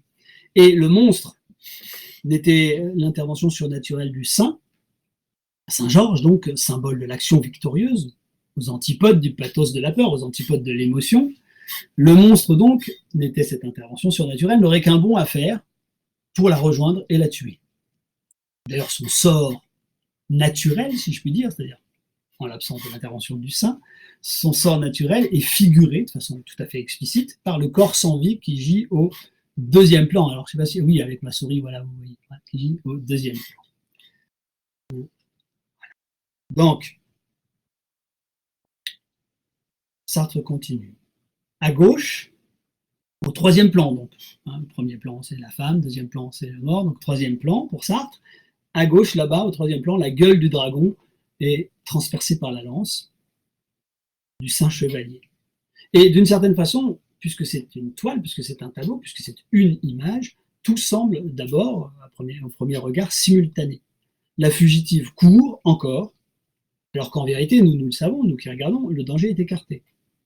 Toute la scène est comme contenue, si vous voulez, dans un instant. Mais, dit Sartre, l'agencement des plans suggère une succession temporelle. Une succession, mais non pas une succession réelle, mais à vrai dire, dit Sartre, un fantôme de succession. Le tableau a quelque chose, c'est encore une belle expression de Sartre, me semble-t-il, d'un piège à temps. Comme souvent chez le Tintoret, comme par exemple dans le Miracle de Saint-Marc, auquel Sartre a consacré des très très belles pages aussi, le visage du saint n'est pas face au spectateur. Il n'apparaît pas face au spectateur. Ici, on l'a du profil au mieux, de trois quarts arrière. Et c'est le cas dans de très nombreuses toiles du Tintoret. Alors, je vais en passer une autre, Saint-Marc, précisément, voilà, le Miracle de Saint-Marc. Hein. Vous avez cette toile tout à fait remarquable. Bon, déjà, Sartre commande très longuement la chose, dans laquelle le saint qui est ici semble tomber, à vrai dire, il n'est pas du tout flotté, il semble soumis à la gravité et prêt de s'écraser, ça c'est dû à la massivité des corps du Tintoret, hein, de tomber. Et puis surtout, ce que Sartre remarque et commande très longtemps, c'est qu'au premier plan, ce qu'on voit du saint, ce n'est pas du tout son visage, qui est effectivement irradie là-bas, mais ce sont ses pieds, ce sont ses orteils. Hein. Voilà, le scandale, il est là, dit Sartre, c'est que ce sont les orteils qui viennent au premier plan. Les orteils, comme vous savez, les pieds, hein, pendant fort longtemps, c'est par exemple ce que disait Galien, ont été considérés comme la partie la plus vile du corps humain. Hein. Donc le pied du saint. Voilà. Et ici, pareillement, alors de façon moins scandaleuse, on ne voit le saint qu'en partie, et de même, on ne voit qu'en partie son acte. Alors qu'il est, Saint-Georges, dans les traités de morale chrétienne, si ce que dit Sartre est juste, précisément, le modèle même de l'agent, de celui qui agit. Alors certes, il embroche le dragon, certes, mais on ne voit quasiment pas l'acte lui-même, en tout cas on ne voit pas ce qui dans le saint agit, c'est-à-dire on ne voit pas sa main ici. Hein, c'est flagrant si on compare, c'est ce que fait Sartre dans le texte dont je vous parle, si on compare à la toile de Carpaccio, son prédécesseur, hein, sur le même thème, bon, où on voit le dragon bondir, terrassé par le choc de la lance, hein, et cette lance, si on la prolonge, eh bien, c'est très simple, on arrive à la main droite du saint, hein, qui tient la lance. Pour Carpaccio, écrit Sartre, le style c'est l'acte et l'acte c'est la main. Alors que chez le Tintoret, on revient en arrière, chez le Tintoret, la dextre est cachée. Elle est cachée par le cavalier penché pour amortir le choc. Et elle échappe de ce fait au regard. Si vous regardez les cavaliers, à nouveau c'est frappant, vous voyez que chez le Tintoret, le cavalier est quasiment couché sur son cheval, alors que ici, voilà, il est penché pour amortir le choc, mais enfin, vous voyez qu'il se tient, il a une stature tout à fait droite par rapport à celle de Saint-Georges de Tintoret. Et Sartre va un peu plus loin dans son commentaire en insistant sur le fait que dans la toile du Tintoret, tout se passe comme si c'était le cheval qui portait le coup et pas le saint. Hein, comme si c'était le cheval, le saint juste se penche pour amortir le choc. Donc, ici, la différence est encore flagrante avec Carpaccio, et le Saint-Georges du Tintoret apparaît dans toute son étrangeté, d'agent par excellence, dont l'acte reste invisible en tant que tel. Sartre le commande de la façon suivante, je le paraphrase ici, je ne le cite pas, Carpaccio est un aristocrate qui glorifie l'acte de bravoure, alors que le Tintoret a des goûts beaucoup plus plébéens qui en montrent le résultat seul. De fait, par ailleurs, dans le tableau du Tintoret, si vous passez l'expression, tout est penché. Tout est penché. Sinon, au dernier plan, la muraille. La muraille de cette ville blême de peur, écrit Sartre, plus inconsistante qu'une fumée. Ville qui, dans la légende, livra à l'infortunée fille de roi avant de retourner se coucher derrière les portes verrouillées au lieu de lui porter assistance. Donc la seule verticalité, si vous voulez, est ici de l'ordre du mirage. On la devine, au fond, sans que rien dans la scène, ni dans l'action qu'on y saisit, la manifeste. Et il en va presque de même pour l'horizontalité. Il n'y a pas d'horizontalité dans le tableau, sinon, effectivement, la ligne d'horizon, la ligne où se confondent ciel et mer.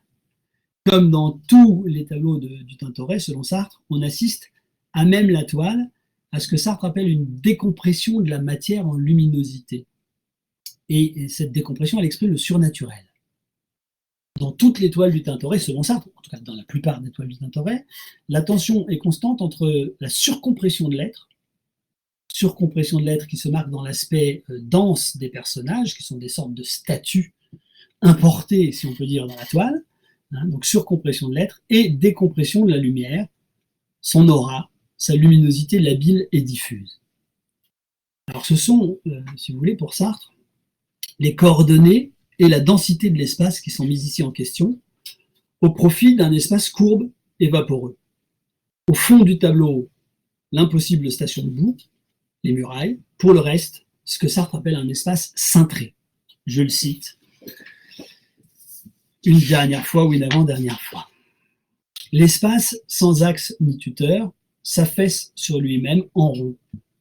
Il se gondole, cloque, bouffissure, fluxion. Les êtres et les mouvements qu'on y introduit, aussitôt happés, sont soumis au cintrage de forces irrésistibles. D'un point à un autre, la ligne courbe devient le plus court chemin. Et Sartre, si vous voulez, de détailler les arcs de cercle qui structurent selon lui ici notre vision. La princesse, voilà, si vous partez d'une main à l'autre en passant par la tête, vous avez un premier arc de cercle ici. Son manteau, le mort, l'ombre sur le cheval, un peu derrière, le dos du saint qui semble faire un arrondi presque avec l'aile du dragon, cet arbre qui part à l'extrême gauche et qui est penché, alors on ne voit pas le demi-cercle, mais enfin il est suggéré. Et puis, alors là-haut, ce ne sont plus des demi-cercles, mais des cercles, les ellipses autour de l'ange. Cette courbure, c'est comme ça que Sartre lit le tableau, cette courbure anime le tableau et elle y introduit une durée.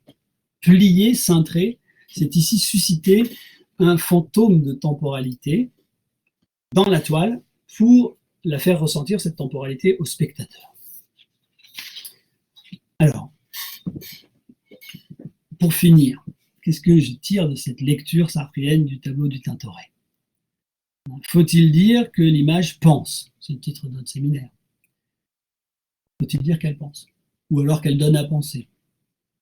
Alors je pose la question, avec Sartre, pense-t-elle? Sartre dit non, elle peint. Et à même la peinture, elle invite le spectateur à une lecture qu'elle suggère.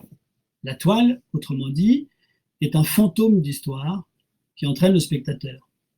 elle est un fantôme d'histoire qui contient un secret, dit Sartre. C'est la dernière notion, et c'est la dernière citation que je fais de Sartre, un secret. Je cite donc Sartre. On connaît son but à présent, c'est le but du Tintoret. Laisser au sein de l'enchaînement le plus rigoureux une indétermination calculée, ne pas peindre le fait d'armes, figurer une éclipse d'action en l'occultant par les corps mêmes qui sont censés la produire, faire de l'acte un secret, le secret de la toile. Alors, pour nous confronter au tableau, à l'image, il nous est possible de neutraliser l'image pour faire retour, on l'a vu, à l'analogone. De l'un à l'autre, progressant et régressant, on peut ainsi construire sa lecture du tableau. Ce qui veut dire que la lecture d'une image, aux yeux de Sartre, implique la mise en œuvre d'un mode hybride de conscience, mi-imageante, mi-signifiante, au croisement de la magie et de la liberté. On pourrait dire que le secret du tableau, ce tableau de Saint-Georges, du Tintoret, donc l'acte du saint, ce tableau n'est clos que sur le fond d'un véritable déplacement, au sens freudien du terme, un déplacement.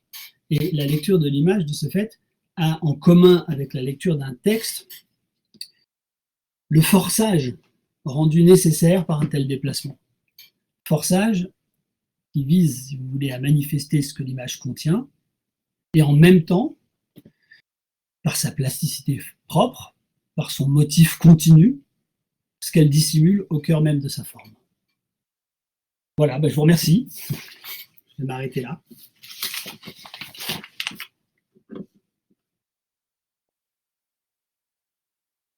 Un grand merci à toi.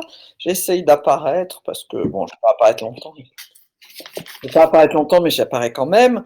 Mais écoute, merci beaucoup, Gilles. C'était vraiment, vraiment très intéressant, même si je ne suis pas sûre d'avoir absolument tout pénétré.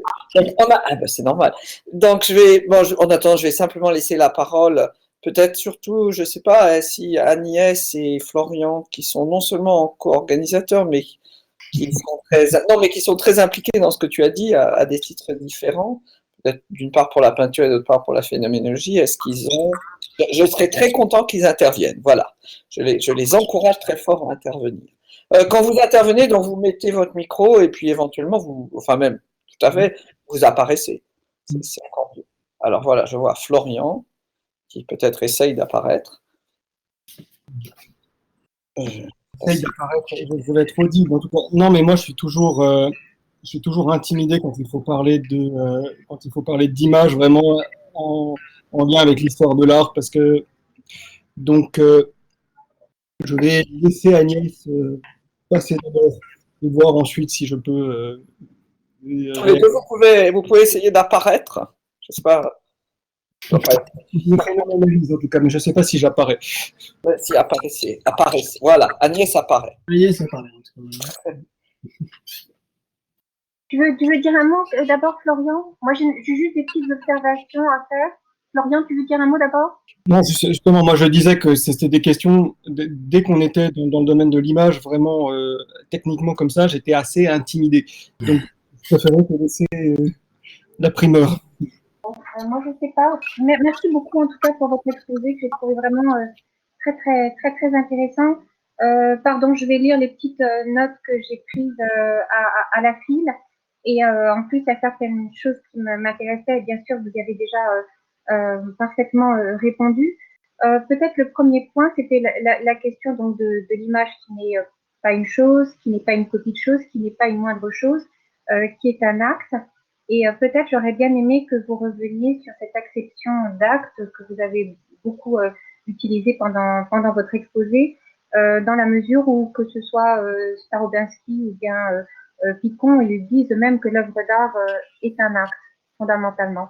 Donc revenir peut-être sur cette notion d'acte que vous utilisez pour que je comprenne bien ce que vous y mettez. Peut-être que moi, je n'y mets pas ce que vous y mettez. J'aimerais bien que vous y reveniez si vous voulez bien.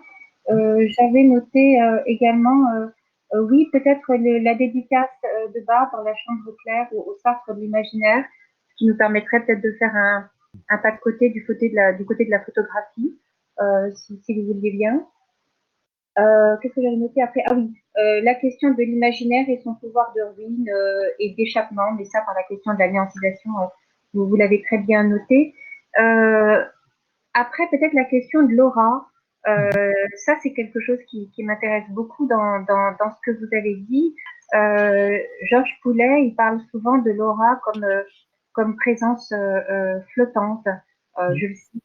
Et là, il arrive directement chez Starobinsky et il va du côté de l'aura qui serait, je le cite, l'ombre magique ou l'ombre envoûtée ou encore le fantôme des ombres.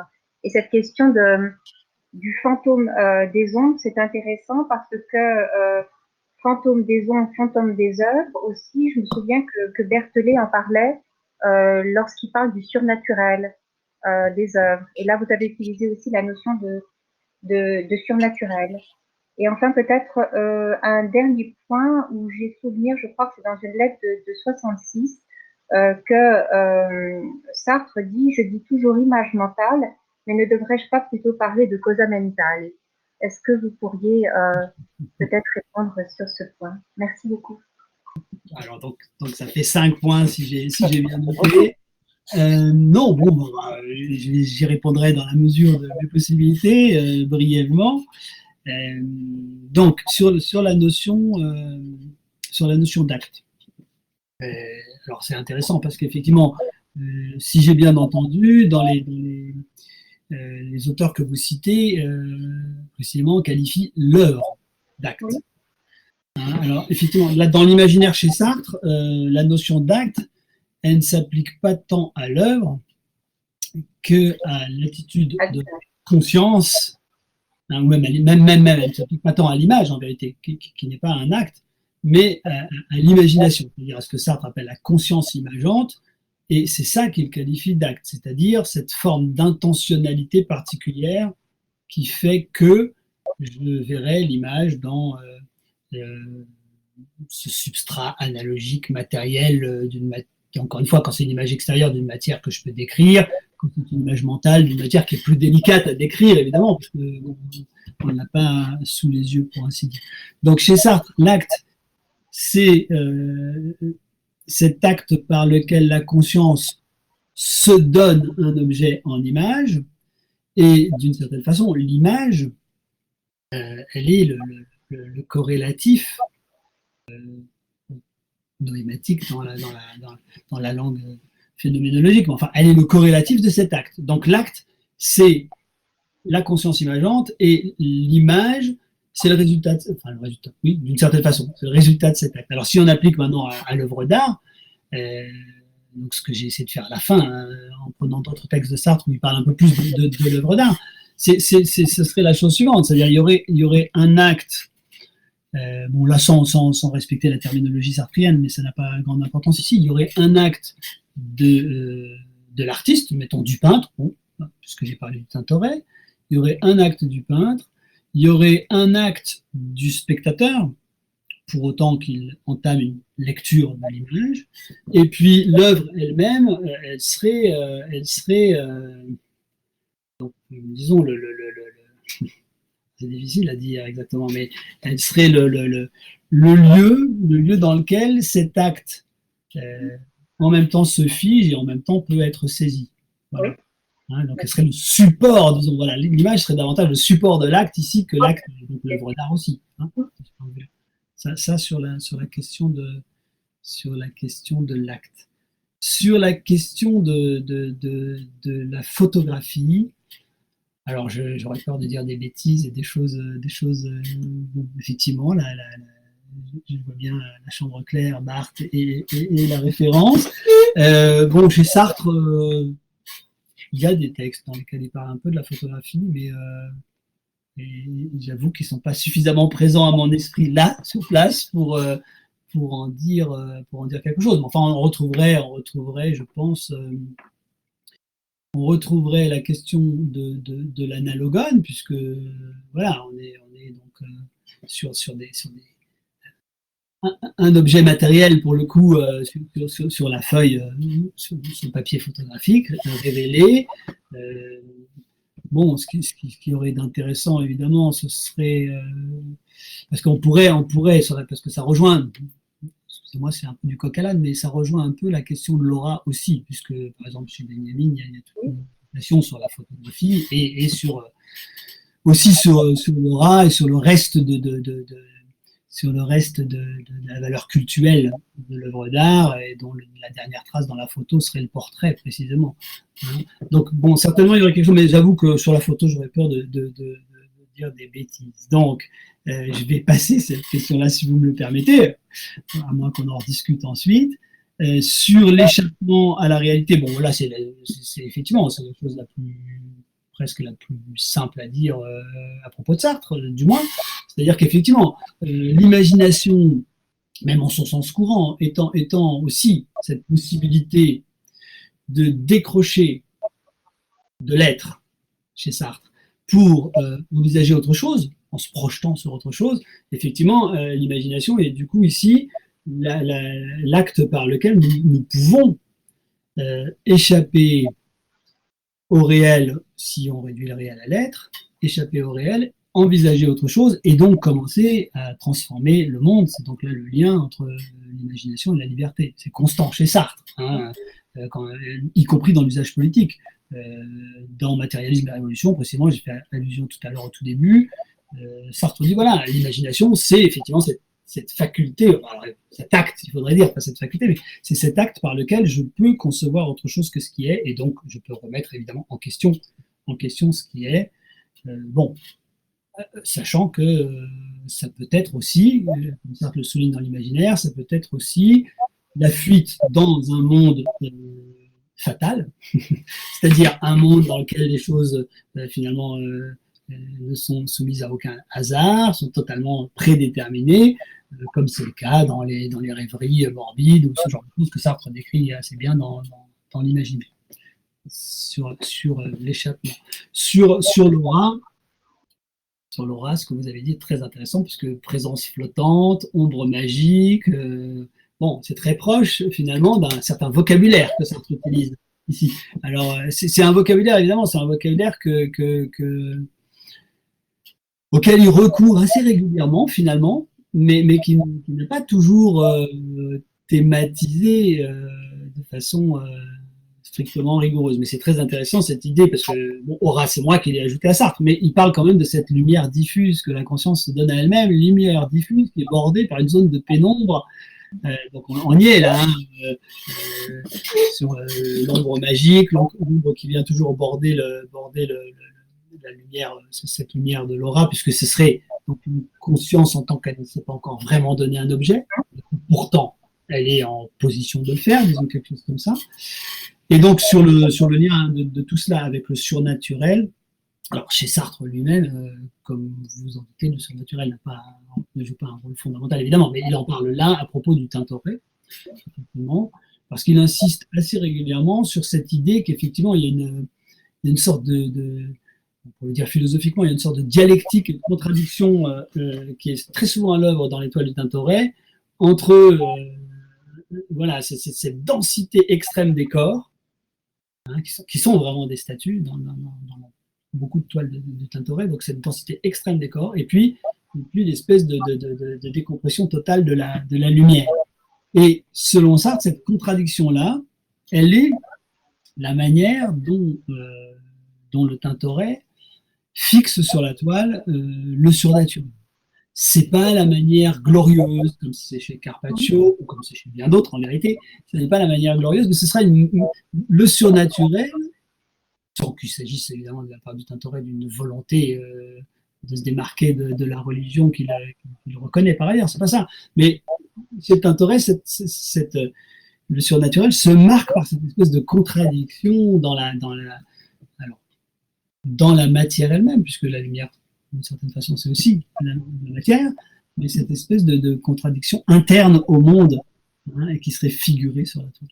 Bon, ça pour le surnaturel. Et alors pour la toute dernière, vous disiez donc dans une lettre de 40, c'est ça, de Sartre? Non, 66.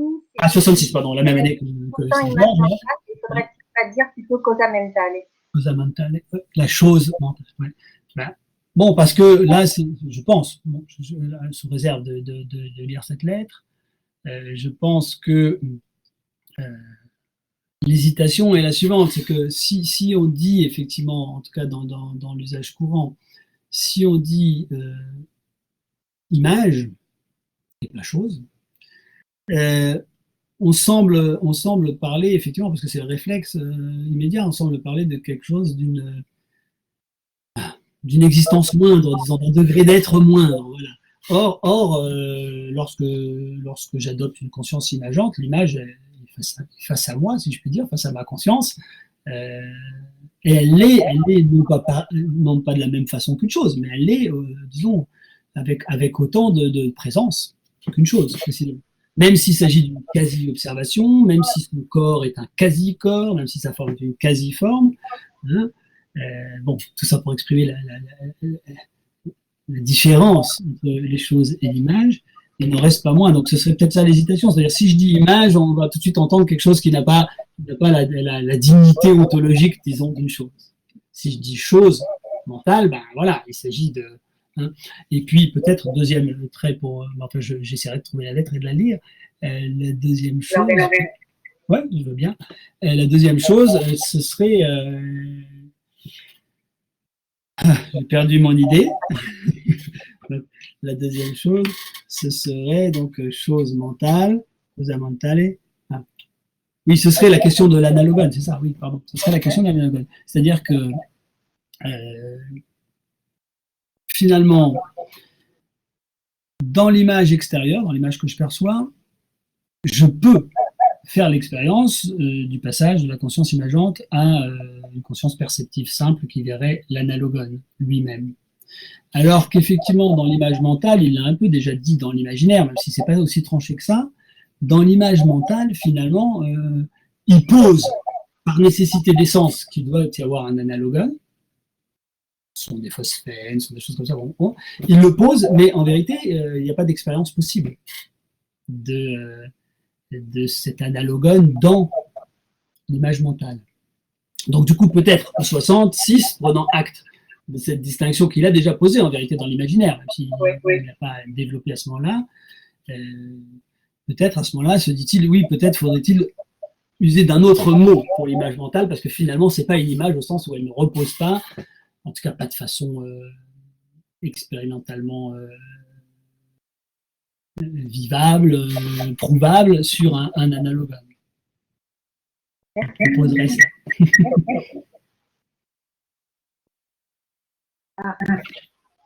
Eh bien, donc je reprends mon rôle très modeste de, je sais pas comment on dit, de journaliste, de présentateur. Merci parce que tu as répondu à une des questions que j'avais qui était, ou tu m'y as répondu en tout cas partiellement, qui était le rapport entre ce que tu as raconté et la politique, et les positions politiques. Donc tu nous as un peu expliqué comment on pouvait passer de là, si je puis dire, à la révolution. Maintenant, je sais qu'on a des redoutables phénoménologues dans l'assistance, mais je ne sais pas si ce serait redoutable ou pas, mais ce serait ou pas forcément phénoménologue. Non, c'est redoutable qui me fait peur. Il y a Pierre Quay qui est redoutable sans aucun doute, pas phénoménologue. Je vais évidemment revenir à la fois sur deux, trois choses qui ont déjà été évoquées, qui concernent la question de l'art. Oui. Alors, je vais essayer de déborder Sartre à la fois sur sa droite et sur sa gauche. Alors, sur sa droite, faire de Sartre un centriste, c'est pas mal. Oui, ben, tu vas voir. Tu vas voir là où il est centriste en ce qui concerne la question de l'imagination. Alors, sur sa droite, évidemment, on va revenir à la question de la causa mentale, qui est vraiment une question importante. Et c'est vrai que tu nous as présenté un certain nombre de tableaux importants de la tradition humaniste. Ça donne l'impression que l'image est donnée. Alors, effectivement, et en particulier lorsqu'on s'appuie sur la tradition humaniste, l'image est construite. C'est ça ce que signifie la causa mentale de Léonard de Vinci. Et donc là, il y a une sorte de confusion que tu traduis bien en disant oui, il y a l'acte, de l'œuvre, l'acte de la réception, l'acte. Bon, il y a une dissociation, un éclatement de l'acte, alors qu'effectivement, la théorie de la causa mentale a pour vocation d'unifier l'acte. Et on verra tout à l'heure que peut-être que le terme qui convient est moins celui d'acte que celui de poétique. Voilà. Alors ça, c'est sur sa droite. Maintenant, sur sa gauche, tu as parlé de magie, tu as parlé d'imaginaire, de magie.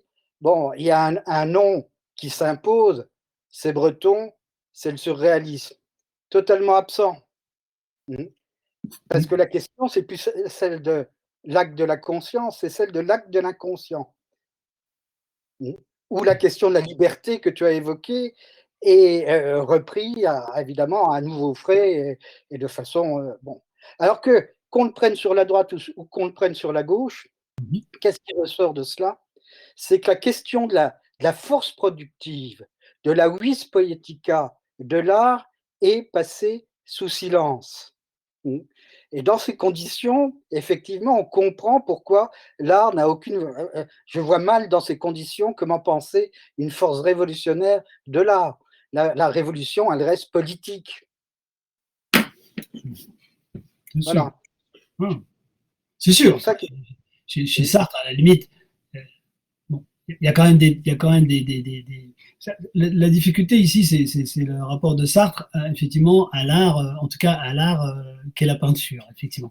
Parce que, malgré tout, il y a des textes de Sartre où il s'agit à ce moment-là de littérature, dans lesquels il montre sinon qu'il peut y avoir un caractère révolutionnaire de l'art, en tout cas quand même qu'il peut y avoir quelque chose qui se produit dans la façon dont un sujet se reprend, que je pense à Genet par exemple évidemment, ou à Flaubert après tout, comment l'idiot de la famille devient le plus grand écrivain de langue française. Donc il peut y avoir une ressaisie révolutionnaire au sens de radical et qui produit quelque chose de nouveau, en tout cas une langue neuve, un style, si on peut dire, etc. Ça existe. C'est vrai que dans la peinture, me semble-t-il, dans l'image comme telle, donc dans l'imagination, il peut y avoir quelque chose d'un peu révolutionnaire, me semble-t-il. Sinon, dans l'image comme telle, chez Sartre, c'est vrai que c'est beaucoup moins présent. Effectivement, tu as raison. C'est la question de Breton, hein. Oui, tout à fait. Et on a l'impression, pourtant c'est pas si vieux, tu vois, par rapport au jeune Sartre breton. Non, parce qu'il a une vision très critique du surréalisme, Sartre. Oui, mais voilà. En question de littérature, il en parle, le breton et du surréalisme, mais bon, pour le coup, il écrit contre, d'une certaine façon. Oui, mais... Il y a ça, et puis il y a la question, évidemment, il y a la question de l'inconscient que tu as évoqué très vite. Bon, oui, bien sûr. Chez Sartre, la question de l'inconscient, elle ne se pose pas, en tout cas, dans ces termes-là, même si, alors c'est des tentatives, il faudrait les regarder en détail, mais même si dans ces tentatives de ce qu'il appelait psychanalyse existentielle, dont on pense ce qu'on veut par ailleurs, mais dans ces tentatives-là, il a quand même essayé de voir ce qui pouvait produire précisément alors une œuvre d'art, en tout cas une écriture littéraire, ce qui pouvait produire une œuvre par-delà le plan le plus immédiat du pour soi et de la conscience quand même. Alors il l'appelle pas, bien sûr. Que l'impact du surréalisme sur l'histoire de la peinture moderne est bien supérieur. Évidemment, bien sûr. Évidemment. Non, mais l'impact de Sartre sur l'histoire de la peinture, il est absolument minime, il n'y a pas de doute. Hein. Moi, j'ai tenu à finir sur la peinture, malgré tout, je trouve que, si tu veux, si on regarde l'imaginaire, je vais essayer de résumer rapidement, bon, après, il y a encore bien d'autres points, évidemment, dans le cadre d'un exposé comme ça, j'ai essayé de tenir un fil. Donc, si tu regardes l'imaginaire, c'est vrai qu'on pourrait conclure à l'issue de l'imaginaire, mais finalement, l'image, elle ne nous apprend rien. Elle nous permet effectivement de nous réfugier dans un monde imaginaire qui est totalement factice et fatal, dans lequel on va, pour le dire très grossièrement, mais enfin dans lequel on va entretenir ses obsessions propres, etc. Bon, voilà. Donc c'est vrai qu'il y a une espèce de vision très appauvrissante et très négative de l'image. Voilà, pour le dire rapidement. Et du coup, je me suis dit, c'était intéressant de mettre en regard des textes que Sartre a pu consacrer à la peinture, qui ne sont pas du tout, me semble-t-il, en tout cas les textes les plus connus de Sartre, qui par ailleurs souffre d'être trop connu, enfin très mal connu en vérité, mais trop connu. Donc voilà, c'est vrai que dans la description ou l'analyse que Sartre propose de ces toiles du Tintoret, il y a quelque chose qui va au-delà, si tu veux, de ce qu'il a réussi à théoriser dans son essai sur l'imaginaire. Et c'est un geste qui m'intéresse de façon assez générale chez Sartre, même si c'est vrai, bien sûr que sa contribution à l'histoire de l'art n'est pas, à la théorie de l'histoire de l'art n'est pas du tout impressionnante. Il y a un geste chez Sartre qui est celui-là que très souvent Sartre est dépassé, se dépasse lui-même, si je puis dire, dans les textes où il n'est pas le philosophe. Voilà. Hein, dans le théâtre, bien des fois, il y a des intuitions qui vont plus loin que ce qu'il a pu dire dans Les Traîneurs, même s'il s'agit de petits textes. Et c'est un peu le même mouvement que j'ai cru déceler là dans ce passage de l'imaginaire, où on a une théorie, semble-t-il, de l'imagination ou de l'imaginaire, à ces descriptions de tableaux qui apportent une petite nouveauté, un petit bouger, disons, dans ce que dit ça. Merci. Je crois que Pierre-Antoine Fabre voulait dire quelque chose. Donc, on va le laisser. Oui, c'était vraiment une petite contribution à cette discussion sur la manière dont sans tenir compte de ce que vous venez de dire là, sur tout ce qui concerne le Tintoret en particulier, mais par rapport à la manière dont Sartre pense l'image et pense l'image à partir de Husserl en particulier, il y a quelque chose que je trouve vraiment extrêmement intéressant, c'est le long commentaire que fait Louis Marin de cette même gravure, Le Chevalier, la mort et le diable, dans la critique du discours. Parce que de façon extrêmement précise, et c'est finalement, je crois, un moment qui est vraiment fondamental dans l'élaboration de la théorie de la représentation chez Marin. On voit très bien comment Marin introduit dans la description de Husserl quelque chose que Sartre n'introduit pas, qui est cette modalité de l'acte particulière que Pierre Quay soulignait à l'instant. Je vous lis juste ce passage. C'est Marin commentant Husserl. Dans la conscience de l'objet portrait gravure de Dürer, Husserl distingue deux perceptions différentes. La première est la perception normale dont le corrélat est la chose plaque gravée, la plaque qui est ici dans le cadre, cite Husserl. Cette perception est une certitude de croyance dans le corrélat et le réel. C'est un acte thétique qui appartient à la thèse générale du monde. La modification radicale apparaît dans la conscience perceptive de la figure représentative.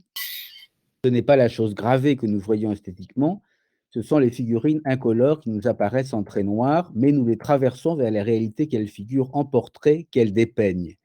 Et alors à ce moment-là, Marin introduit quelque chose qui n'est pas tout à fait dans le commentaire de Husserl et qui n'est pas non plus dans celui de Sartre, lorsqu'il dit des réalités qui ne sont pas à proprement parler le chevalier en chair et en os, ou la mort en os, sinon en chair, ou le diable, mais qui sont, et il souligne ça, mais qui sont ces réalités en tant qu'elles sont l'objet de l'acte de dépeindre, le terme de l'opération de portraiturer. Ce n'est pas un complément d'objet de l'image, mais la réflexion de la figure sur elle-même, la relation intransitive, neutre, qui la constitue.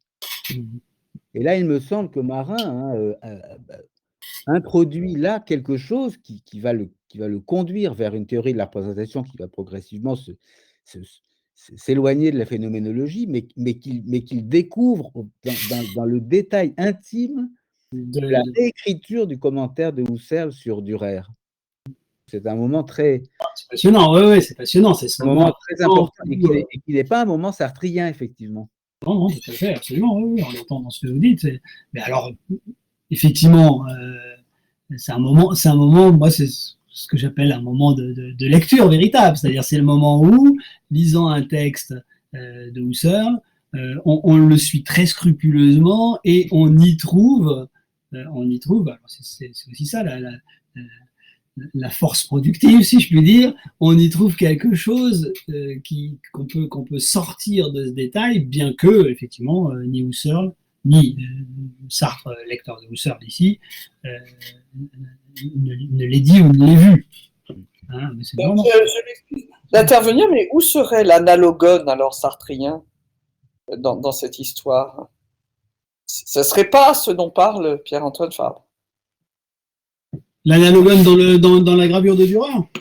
Disons dans le processus de lecture du processus de lecture. Alors, dans le processus de lecture, ce que l'analogone, tel que Sartre le décrit, me semble-t-il, hein, c'est dans le processus de lecture d'une image, l'analogone, c'est le moment, c'est ce que nous voyons. Donc, je laisse de côté l'image mentale, mais je prends l'image perçue. C'est ce que nous voyons lorsque, précisément, nous cessons de dépasser l'image, la toile, vers ces réalités figurées. Donc, les traits noirs ou les personnages en chair et en os, pour ainsi dire, parce que même l'expression ici est problématique en vérité.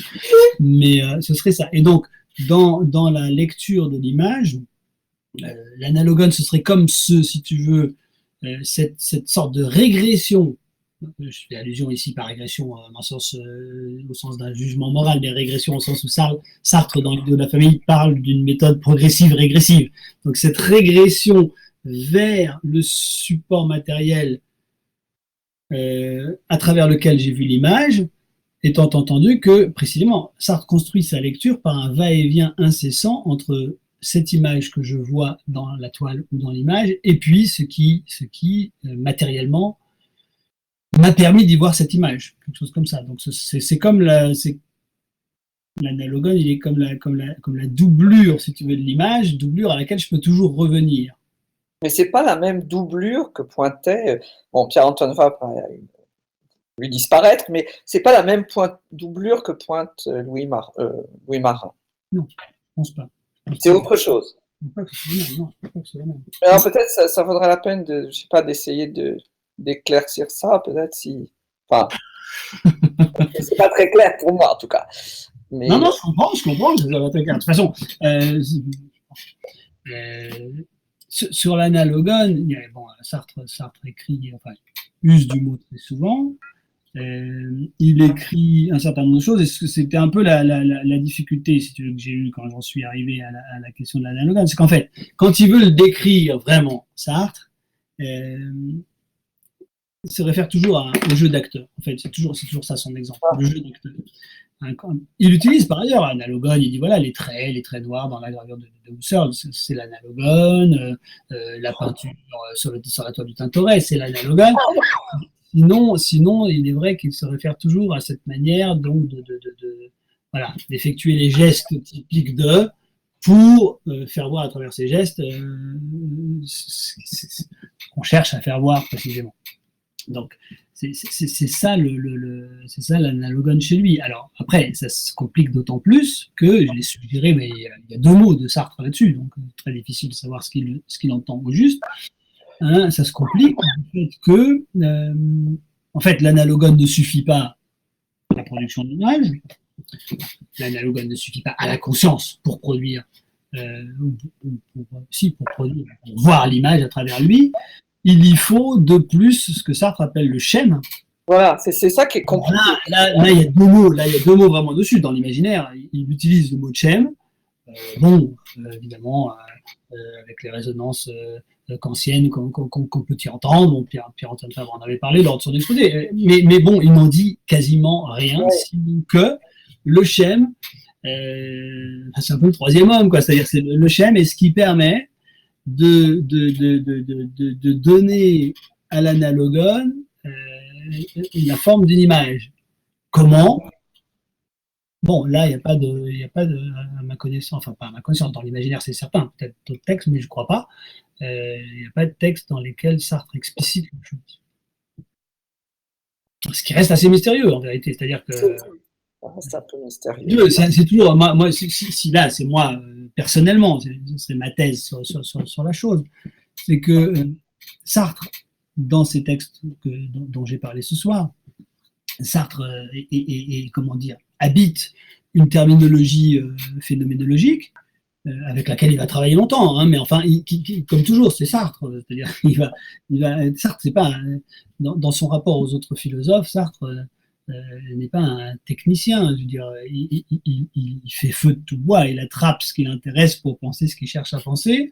Et bon, du coup, on peut lui reprocher quand on est un spécialiste, en disant il a trahi Heidegger, il a trahi tout le monde, en fait, parce qu'effectivement, c'est pas son propos de respecter les choses. Donc là, dans ces textes de jeunesse, il est encore vraiment pris par cette langue phénoménologique, et du coup, il cherche à y dire quelque chose dont je ne suis pas persuadé qu'il parvienne à le dire vraiment. Ce que dans ma construction, dans la construction de mon intervention de ce soir, ce que visait à montrer d'une certaine façon, enfin à illustrer plutôt qu'à montrer, parce que je n'ai pas thématisé, mais ce que visait à montrer le passage à des textes sur la peinture, puisque de fait, encore une fois, il me semble qu'il dit beaucoup plus lorsqu'il décrit une toile du Tintoret, qu'on soit d'accord ou pas avec l'interprétation qu'il a fait, c'est pas le problème, mais il dit beaucoup plus qu'il n'a dit dans l'imaginaire. Ouais. Voilà, et ça c'est le point frappant. Il y a un débordement, pour moi, chez Sartre, il y a un débordement de ce qu'on pourrait appeler le strictement théorique par une écriture qui est, bon, voilà, en général plus mettons, des catégories simples, enfin plus littéraire, plus sensible à du détail d'un tableau, etc. C'est ce qu'il dit lui-même, tu dis, je ne sais plus ce qu'il disait sur le monde, qu'il se laisse déborder par la profusion du monde. Voilà, c'est ça, le monde débordant, c'est ça, c'est son expression, le monde débordant, absolument. Alors que dans la théorie, si tu veux, il s'agit, voilà, enfin, c'est un peu rapide, mais dans le rapport à la théorie de Sartre, il s'agit plus de contenir que de déborder, on va dire, voilà. Ouais. Alors, écoutez, est-ce que quelqu'un veut intervenir? Voilà. Si je peux ajouter juste deux petites choses, je trouve très intéressante la manière dont vous avez fait revenir l'acteur comme étant l'analogone privilégié, parce que véritablement, c'est un analogone en chair et en os. Oui. Et par rapport à ce trouble qu'il y a dans le texte de Husserl sur le chevalier en chair et en os, etc., la malice avec laquelle Marin rapporte le chevalier en chair et en os à la mort en os, et la manière dont Sartre, finalement, par rapport à cette question de la chair et de l'os, qui est par ailleurs, dont on sait bien par ailleurs que c'est une question qui l'a beaucoup occupé, sur la secte en particulier, dans tout autre type de description. Et là, il y a vraiment quelque chose de très intéressant, enfin, qui fait comprendre à quel point l'acteur peut être l'analogone par excellence pour ça.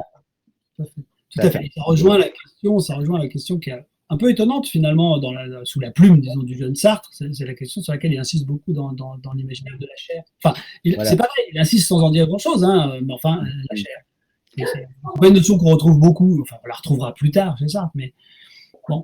Et par ailleurs, il y a quelque chose. Et il se trouve qu'il y a quelques jours, j'ai relu le livre de Bonnefoy qui s'appelle Rome 1630. Et il y a une très étonnante intimité entre la manière dont Sartre évoque la surnature, là, dans le Saint-Georges et le Dragon, et puis la manière dont Bonnefoy évoque le surnaturel à propos des grandes décorations romaines, et en particulier en opposant l'illusion et le trompe-l'œil. C'est-à-dire deux modalités totalement différentes de la croyance dans l'image, justement. Ça, je relirai. Merci du conseil. Ça m'intéresse beaucoup. Très intéressant. Alors, Bonnefoy, enfin, tous ces gens qui ne se citent pas et qui se connaissaient, c'est difficile aussi. Enfin, merci en tout cas. Merci. Merci beaucoup, Gilles. Et puis, ben, je crois qu'on va, sauf si quelqu'un veut dire quelque chose, et ben, on va tous vous dire bonsoir. Voilà, on va tous respecter le couvre-feu et à très bientôt. À bientôt. Je vous rappelle qu'en fait, étant donné que cette séance a été décalée, il y aura, Oui. il y aura une séance la semaine prochaine. Hein. Ensuite, c'est toutes les 2 semaines, mais là, alors il y a Pierre Quay qui. Ben, Non, alors, si c'est pour dire, oh, ben voilà. non, Allez, bonsoir. Gilles, à bientôt, Pierre, hein. Merci à tous. Merci beaucoup. Merci, au revoir. Merci beaucoup. Merci. Merci à tous.